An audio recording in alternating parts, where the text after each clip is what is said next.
Bonjour, Shalom, gloire soit rendue à notre Seigneur et Sauveur pour un moment favorable que Dieu nous accorde encore pour pouvoir partager avec vous la parole du Seigneur dans notre programme. Le programme est intitulé « Les pasteurs et ses défis au quotidien ». C'est notre programme que nous avons mis en place, ça fait quelques années, où nous sommes en train de parler, de nous édifier les uns et les autres. Nous voulons remettre aussi le pendule à l'heure et de remettre le principe du Seigneur ou les principes ministériels aussi en place par rapport à ce temps où nous sommes en train de vivre. Et dans ces programmes, le pasteur et ses défis au quotidien, le Seigneur, par sa grâce, il nous a donné un verset de base. Et ce verset qui caractérise également ces programmes. Le verset se trouve dans l'évangile de Jean, chapitre 21, dernier chapitre de l'évangile de Jean, à partir du verset 15 jusqu'au verset 17. Vous vous souviendrez que lorsque Jésus-Christ s'est ressuscité, il est apparu premièrement aussi à ses disciples qu'ils étaient dans le lac de Génézareth, où presque c'était Pierre qui est retourné à sa profession et les autres ont suivi aussi Pierre. Et Jésus, lorsqu'il est apparu, il a posé la question à Pierre, une seule question à 3 reprises. Simon, fils de Jonas, m'aimes-tu plus que ceci? Vous connaissez bien la réponse. Donc ça, c'est vraiment un verset de base pour ce programme. Il dit, Seigneur, tu sais que je t'aime. Le maître a dit, si tu m'aimes, paie mes agneaux. Vous voyez? Donc, lorsque nous mémorisons ces versets tant que pasteur, serviteur de Dieu, ce qui est en train de paître les troupeaux du Seigneur, c'est un verset que nous devons mémoriser et mettre à tête. Donc, à d'autre part, le Seigneur veut demander à chacun de nous, le Seigneur demande à chacun de nous, si vraiment nous aimons lui, le Seigneur, nous devrions prendre soin de manière générale de ces troupeaux. Donc, lorsque vous êtes en train de prendre soin bien de ces troupeaux, de les nourrir, de l'encadrer, d'annoncer la bonne évangile, de prendre soin des veuves, de prendre soin de ceux-là qui sont malades, donc de manière générale, tant que comme un berger, ça veut dire vous êtes en train d'aimer le Seigneur. Donc vous aimez le Seigneur. Donc, mais le défi de cette semaine, c'est la reconnaissance et le respect ministériel. La reconnaissance et le respect ministériel. Ce sont les défis que nous allons essayer de défier également, parce que la reconnaissance de nos ministères, elle est vraiment importante dans la vie de tout ministre de Dieu. Tout ministre de Dieu, Dieu nous a appelés, c'est vrai, Dieu nous a confié sa mission. Oui, tout dépend de la rencontre, de l'appel que vous avez reçu de la part du Seigneur. Mais nous devons comprendre que lorsque notre ministère n'est pas reconnu, c'est-à-dire des fois nous sommes en train de courir en vain. Donc la reconnaissance des ministères que nous voulons défier cette semaine, c'est juste cette reconnaissance envers le Père ou envers nos aînés, je peux dire pas de la foi, mais nos aînés dans le ministère. Ça veut dire ceux-là qui ont reçu la grâce de Dieu, ceux qui sont appelés, ceux qui ont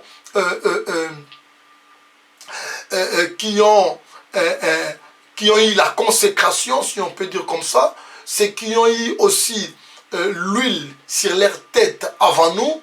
Donc, ce sont des personnes où nous sommes venus après, que nos ministères doivent être reconnus par ce père-là, que je l'appelle comme le père de l'église des réveils. C'est très important. Et dans chaque pays ou dans chaque ville, nous pouvons dire, disons seulement pays, et dans chaque pays, on a toujours des pères, on a toujours des aînés dans le ministère ou des pères dans le ministère. Voulu ou pas, le Seigneur a fait des choses comme ça.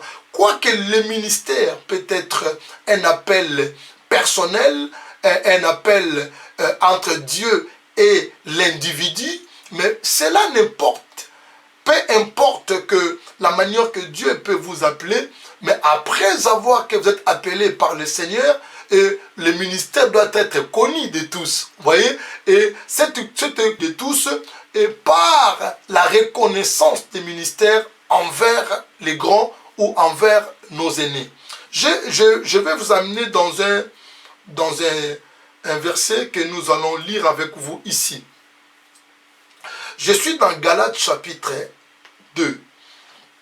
Galates chapitre 2, comme vous allez le constater, mais dans ce livre des Galates, le livre de Paul aux Galates, donc vous allez remarquer ici, la Bible dit dans les premiers versets, qu'à 14 ans plus tard, je suis monté à Jérusalem de nouveau avec Barnabas. J'avais pris Tite avec moi, je prends le second, premier, je prends Tite avec moi, et ces filles, après une révélation que j'ai montée, je leur exposé l'évangile que je prêche parmi les païens. J'ai exposé en particulier à ceux qui sont les plus considérés. Vous voyez déjà ici, il dit, j'ai exposé ma prédication ou bien l'évangile que je prêche à celui qui sont considérés. Quand nous prenons ce mot considéré, ça veut dire autrement aussi respecté. Donc, à ceux qui étaient respectés, donc ceux qui étaient honorés, ce qui en sous-entend qu'ils étaient vraiment des supérieurs, c'était des personnes qui étaient honorées. Il s'agit de qui? Ce sont des apôtres, les 12 apôtres. Les 12 apôtres. Donc je parle les 12, il s'agit aussi Matthias, qui a remplacé Judas Iscariote. Donc vous voyez ici, l'apôtre Paul est en train de dire, après 14 ans, pourquoi après 14 ans? Parce que l'apôtre, il travaillait déjà dans le ministère. Parce que si vous retournez, je vais retourner ici, tournons également dans le verset, dans Actes chapitre 13. Vous connaissez bien la conversion de Paul. La conversion de Paul selon les Écritures, nous avons trouvé ça dans Actes chapitre 9.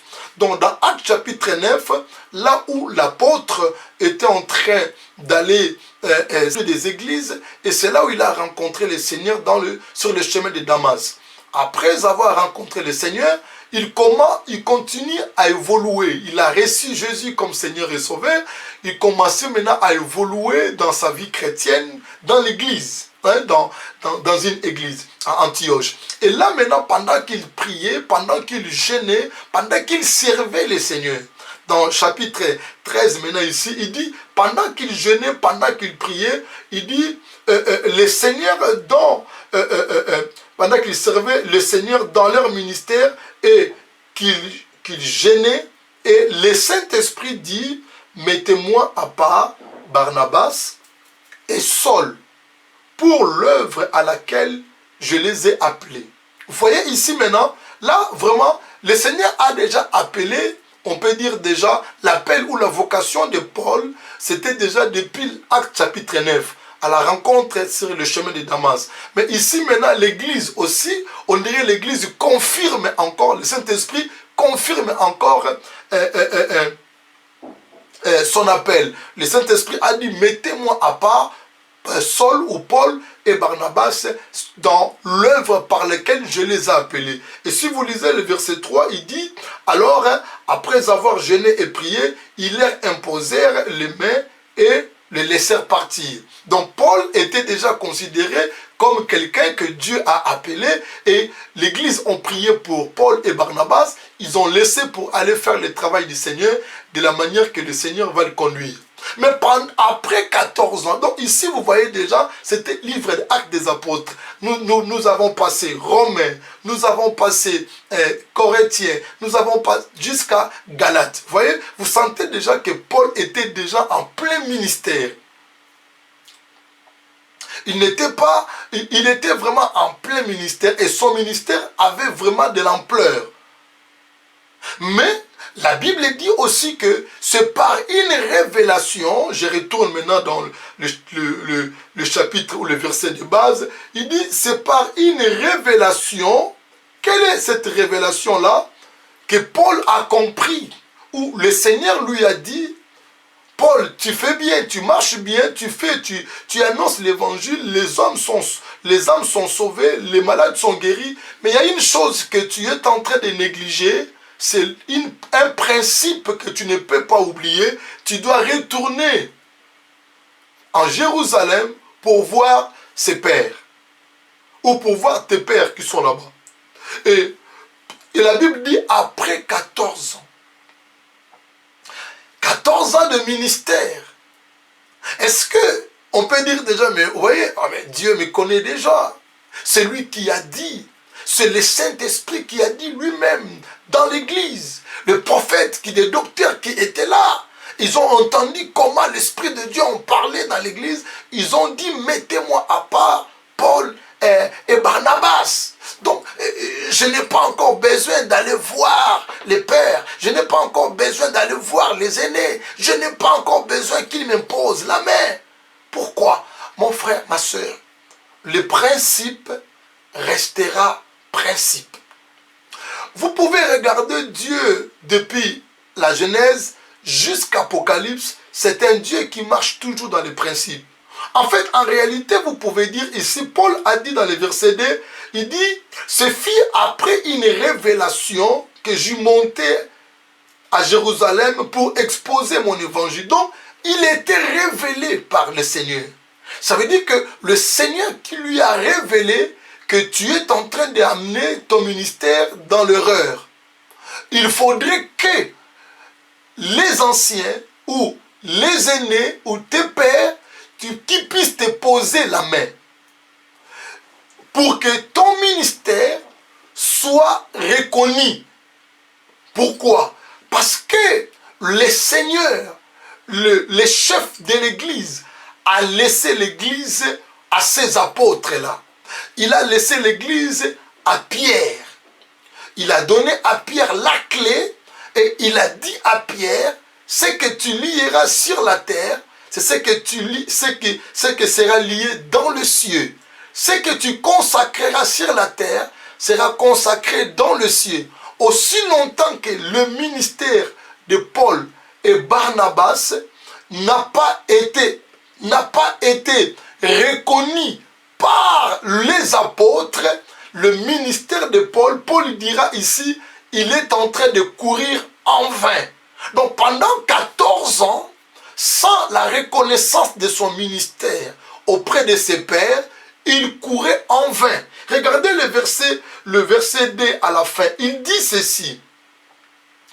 J'ai exposé en particulier à ceux qui sont le plus considérés, le plus respectés. C'est que Dieu a considéré. C'est que Dieu a donné également l'autorisation. Voilà, il dit, afin de ne pas courir ou d'avoir couru en vain. Donc il peut y avoir des hommes de Dieu qui travaillent dans leur ministère, mais ils travaillent en vain. Pourquoi ils travaillent en vain? Parce que leur ministère n'a pas été reconnu par les pères.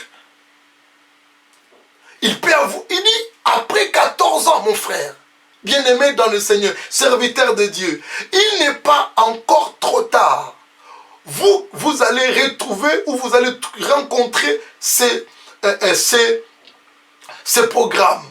Lorsque votre ministère n'a pas reconnu par vos pères ou les pères, partout dans tous les pays que vous pouvez être, vous devez comprendre que Dieu a établi toujours le père de l'église. Le père de l'église de réveil que je parle. Le père de l'église évangélique ou parlons église de réveil. Dieu a établi le père de l'église partout. Ça peut être en Côte d'Ivoire ou au Congo, RDC, en Angola, en France, en Suisse, aux États-Unis, et partout en Belgique, et partout où vous pouvez être. Sachez-le bien qu'il y a des personnes qui ont tracé le chemin, qui sont des pères, les pères de l'évangile. Ils sont là dans ces pays-là. Et au moment où vous voulez être consacré, où vous voulez être consacré, où vous avez déjà commencé le ministère, pour que votre ministère puisse prendre encore une ascension, une élévation encore, ou pour être dans le principe du Seigneur, vous devriez être reconnu par ce pères, le père que Dieu a établi dans chaque pays que vous êtes. Regardez ici, 14 ans après, mon frère, le Saint-Esprit a parlé dans l'église. Mettez-moi à part. Si c'était dans notre temps aujourd'hui, dans ce 21e siècle, qui peut encore accepter cela ou de s'humilier encore d'aller voir ses pères après 14 ans? Nous avons des ministres de 5 ans, 5 ans au ministère, 6 ans dans le ministère, même 10 ans dans le ministère, mais voilà comment il fait déjà le gros dos. Comment il fait déjà, il élève ses épaules vers les aînés et vers les pères. C'est pourquoi vous voyez que nos ministères ne durent pas longtemps. Vous voyez, ou ce que vous appelez comme l'onction. Notre onction ne dure pas souvent. Pourquoi? Parce que nous n'avons pas respecté les principes et le respect de nos aînés, de nos pères, a été complètement bafoué. L'apôtre Paul nous a donné un bon exemple, par révélation, par le Saint-Esprit qu'il a révélé. Et il a reconnu qu'il y a des pères qui sont là-bas. Et quand ils sont arrivés à Jérusalem, la Bible dit, regarde ce qu'il dit, ils ne voulaient pas courir en vain. Donc, il y a des gens qui courent ou qui travaillent en vain. Je pense que peut-être Dieu, à la fin, va vous dire que je ne vous ai pas connu. Aussi longtemps que les pères de l'Église n'ont pas reconnu Paul, le ministère de Paul, c'était en vain. Le ministère de Barnabas était en vain. Il a dit ça ici, il dit, je viens exposer en particulier à ceux qui sont plus considérés, ceux qui ont eu l'huile dans leur tête avant moi. Ceux qui ont eu la main d'association ou d'imposition de main avant moi. Ceux qui étaient consacrés avant moi. Il s'agit de qui? De Pierre, de Jacques, de Jean, Barthélemy, Matthias, ainsi de suite, comme vous le savez. Matthieu. Mais ici, lorsqu'il est venu à Jérusalem, quelques apôtres n'ont pas vraiment voulu les recevoir. Vous voyez? Ça arrive. Mais il dit peu importe, mais 3 personnes là, qui étaient comme là, des colonnes de l'église, il s'agit de Jean, de Pierre et de Jacques. Si j'ai sauté un petit peu, regardez le verset 6. Il dit, ceux qui sont les plus considérés, quels qu'ils aient jadis, cela ne m'importe pas. Mais Dieu ne fait point exception de personnes. Ceux qui sont les plus considérés ne m'imposèrent à rien. Regardez, si vous lisez des versets premiers jusqu'au verset 10, les plus considérés même 4 fois. C'est-à-dire ceux qui étaient les plus élevés, ceux qui avaient beaucoup de respect à donner à ceux qui étaient de personnes à respecter. Vous voyez, il parle des apôtres. Il a dit le verset 8. Au contraire, voyant que l'évangile m'avait été confié pour les incirconcis comme à Pierre pour les circoncis. Car celui qui a fait de Pierre apôtre des circoncis a aussi fait de moi apôtre des païens. Et ayant reconnu la grâce, on peut dire ayant reconnu les ministères. Donc quand il parle de cette grâce-là, il s'agit des ministères. Donc ayant reconnu le ministère de Paul et le ministère de Barnabas. Ça veut dire, on dirait qu'ils étaient comme des testeurs. Hein? Donc voilà, parce que c'est eux qui sont en fait le poumon, je peux dire aussi, de l'église, le colonne de l'église. Paul était il était comme devant un tribunal, hein? Devant un tribunal, il devait exposer son évangile, lui avec Barnabas. Et les apôtres, le pilier de l'église, étaient là, en train d'entendre Paul parler, sur vraiment que l'évangile de Paul qui prêche, ça correspond à notre évangile, à notre doctrine, à ce que le Seigneur nous a laissé. Est-ce qu'il parle de Jésus? Est-ce qu'il parle de l'amour du Seigneur? Est-ce qu'il prend soin de toutes ces choses? Est-ce qu'il fait ceci et il fait cela? Donc les apôtres étaient là. Paul était en train d'exposer son évangile. On dirait qu'il était devant quelqu'un qui est en train de faire sa thèse. Vous voyez? Donc, il était là en train d'exposer son évangile. Et les apôtres, les piliers de l'église, ont accepté. Il dit, ils ont reconnu la grâce qui était à nous ou qui était à moi. Donc, Pierre et Jacques ont reconnu le ministère de Paul. C'est alors là, à ce moment-là, le ministère apostolique de Paul et de Barnabas a été reconnu. Et quand le pilier de l'église reconnaît votre ministère, c'est comme Dieu, Jésus-Christ lui-même a reconnu. Parce qu'il a dit ça lui-même, le Seigneur. Ce que tu lieras sur la terre sera lié dans le ciel. Ce que tu accepteras sur la terre sera accepté dans le ciel. C'était la clé là, c'était donné à Pierre. Pierre ont reconnu le ministère. Ils ont accepté ces ministères et Dieu, en même temps, a accepté le ministère de Paul. Et regarde ce qu'il dit maintenant. Et qui sont regardés comme les colonnes. Donc, j'aimerais vous dire, mon frère, dans tous les pays, nous avons des colonnes de l'église. En d'autres termes, on peut dire les piliers de l'église. En négligeant ces colonnes de l'église, votre ministère ne peut jamais aller plus loin. Vous pouvez impacter un petit moment, mais au moment que vous ne les considérez pas, c'est là que Dieu a établi ou Dieu a élevé avant toi, avant nous, et sachez que votre ministère va tituber. Et à un moment donné, vous allez même finir le ministère dans la sécheresse. Ce sont des principes que nous devons les respecter.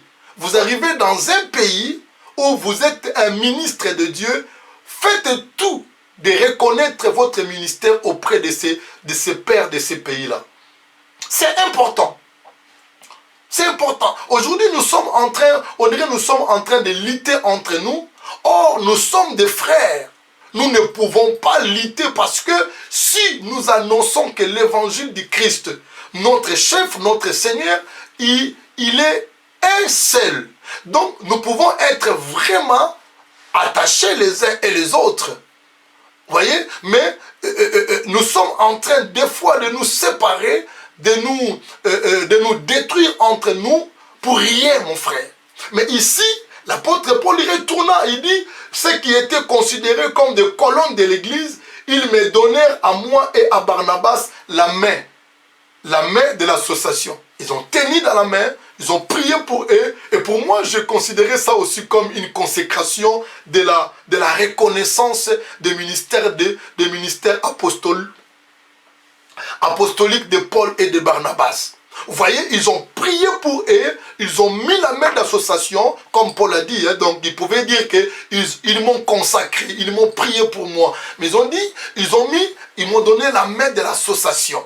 Et écoutez, Paul, lorsqu'il était en train de travailler dans son ministère, pendant 14 ans là, il était sous l'autorité de personne.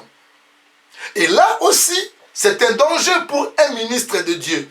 Tout ministre de Dieu doit être chapeauté par quelqu'un. Il est important, même s'ils ne vont pas les donner des orientations, mais il devait avoir un supérieur devant lui. C'est très important. Pourquoi? Ça peut aider aussi pour éviter les dérapages que nous sommes en train de vivre aujourd'hui. Ça doit nous aider pour que nous puissions marcher de manière droite dans le ministère que Dieu nous a donné, pour ne pas aussi abuser des ministères ou faire n'importe quoi. Ici, pendant 14 ans, Paul et Barnabas, ils marchaient eux-mêmes, mais là, après 14 ans, on sous-attend on dirait qu'il est resté maintenant sous le leadership des colonnes de l'église. Vous voyez, il dit ceci, ils nous recommandèrent, à d'autres termes, on va dire, ils nous ont donné de l'ordre. C'est-à-dire qu'avant, Paul avait sans ordre de quelqu'un. Mais maintenant, il est sous l'ordre des piliers de l'église. Pour être contrôlé, pour ne pas faire de bêtises, pour que tu fasses bien le travail du Seigneur, comme tu as reçu de la part du Seigneur, comme nous venons tester que tu viens exposer l'évangile que tu annonces auprès du païen, c'est un bon évangile, et nous sommes dans la même doctrine, et écoutez maintenant les ordres des leaders ou les ordres de colonnes de l'église. Ils nous ont recommandé seulement de nous souvenir des pauvres, de prendre soin des pauvres. Vous voyez, souvenez-vous de ce que la parole que Christ a parlé à Pierre. Donc Pierre a pris la même parole là, la même phrase que son maître, lorsqu'il avait donné la clé, lorsqu'il avait donné l'église. Il a dit, Pierre, si tu m'aimes, paie mes brebis, souviens-toi, prends soin de mes troupeaux. Donc Pierre, en même temps, il est en train aussi de léguer la même phrase, la même préoccupation, le même devoir à tous ceux qui viennent après eux. Il dit, souvenez-toi des pauvres, faites bien le travail du Seigneur, prêche l'évangile selon comme nous avons reçu l'évangile. Donc, vous devez comprendre que le ministère que nous avons reçu de la part du Seigneur, nous devions toujours être reconnaissants. Notre ministère doit être reconnu auprès de nos pères. Et aujourd'hui, nous vivons des choses que quelqu'un qui peut être en Europe, lorsqu'il part en Afrique, là-bas il est pasteur, là-bas il est apôtre. Quelqu'un qui vient de l'Afrique, il vient ici en Europe, on ne connaît pas, on ne connaît pas ses pères, on ne connaît pas ses aînés, on ne sait pas qui l'a consacré, on ne sait pas qui l'a mis la main sur lui. Donc, on l'appelle pasteur, et on l'appelle apôtre, et on l'appelle ce que vous voulez. Et des personnes comme ça qui bafouent également les principes du Seigneur, ils ne veulent pas aussi aller amener son ministère pour qu'il soit reconnu auprès des pères des pays par lesquels il vient d'arriver. Mais or, ce sont des principes que nous ne pouvons pas négliger, que nous devrions également ramener notre ministère auprès de nos pères. Et nous devons faire très attention à cela. Dieu nous a appelés, nous devons vraiment travailler en collaboration et en respectant ce que le Seigneur a élevé avant nous. Que Dieu vous bénisse. Si le Seigneur nous accorde encore le temps, je reviendrai encore devant vous avec un autre numéro. Et portez-vous bien. C'était bien moi, votre frère et ami, le pasteur Cephas Ndombasi. Nous étions dans la reconnaissance et le respect ministériel. À très bientôt. Au revoir.